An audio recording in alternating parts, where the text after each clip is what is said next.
CM KCR సభ నేపథ్యంలో రేవంత్ రెడ్డిని ముందస్తు అరెస్ట్ చేశారు పోలీసులు. ఇలాంటి పరిస్థితుల్లో రేవంత్ రెడ్డి కుటుంబం ఇంకెంతలా ఉండాలి? మిగతా వారి సంగతేమో కానీ రేవంత్ రెడ్డి ఫ్యామిలీ మాత్రం చాలా ధైర్యంగా ఉంది.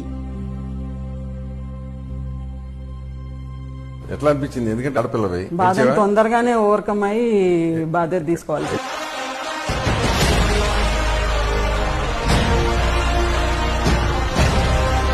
ఇది కేసీఆర్ గారి రాజ్యం అండి, కేసీఆర్ గారి రాజ్యం. ప్రజాస్వామ్యం లేదా?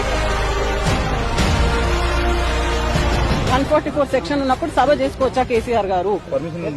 అవును, నేను కూడా మీటింగ్ కి వెళ్తా.